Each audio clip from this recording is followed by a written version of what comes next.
শান্তি শান্তি নিরাপত্তা নিয়ে মানুষ থাকবে। কয়েকদিন আগে আমিরে জামাত ডক্টর শফিকুর রহমান হাফিজাহুল্লাহ উনি গিয়েছিলেন গাইবান্ধা।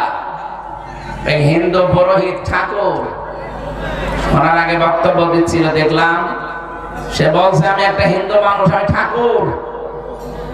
কিন্তু আগস্টের 5 তারিখের পর থেকে আমরা এই দেশে সবচাইতে বড় নিরাপদে আছি।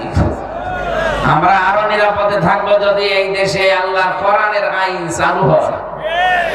এটা হিন্দু মানুষ বুঝে ফেলেছে, কারণ 54 বছর শুধু দেখতেছে আল্লাহর আইন বাদ দিয়ে মানুষের তৈরি করা নিয়ম নীতি দিয়ে শান্তি তো দূরের কথা, শুধু অশান্তি দিনের পর দিন বাড়ে। কথা বলে না কেন? সুতরাং আমরা ওনারা যদি দেখতে চাই হিন্দু হয়ে, আমরা মুসলিম যারা এটা দেখতে চাই না। কথা বলেন, চর্মচকে যেন দেখে যেতে পারি যে আল্লাহর কালাম দিয়ে 56,000 বর্গ মাইল চলছে। বলেন আমিন।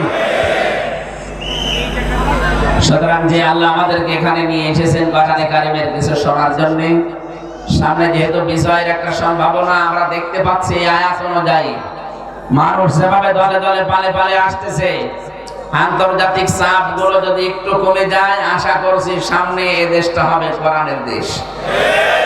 এটা দেখে মরার ইচ্ছা আমাদের আছে না? ইনশাআল্লাহ দেখতে পাবো। দরুদ আর সালাম পাঠ করছে নবী মুহাম্মদুর রাসূলুল্লাহ সাল্লাল্লাহু আলাইহি ওয়াসাল্লামের প্রতি। নবীজি একবার পাহাড়ের পাদদেশে হঠাৎ ঘুমিয়ে পড়েছিলেন।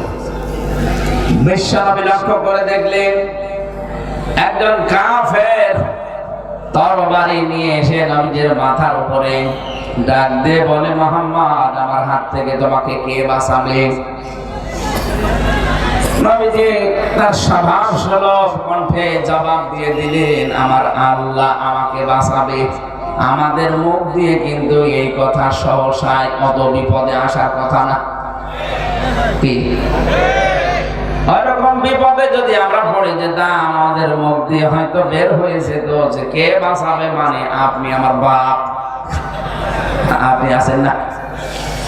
নবীজি সহজ সরল ভাষায় যেন তার স্বভাব সুলভ কায়দায় জবাব দিয়ে দিলেন, আল্লাহ আমাকে বাঁচাবে। সঙ্গে সঙ্গে ওর হাত থেকে এই যে তরবারি যেটা, এটা কাঁপতে কাঁপতে গেছে পড়ে। নবীজি তুলে নিলেন।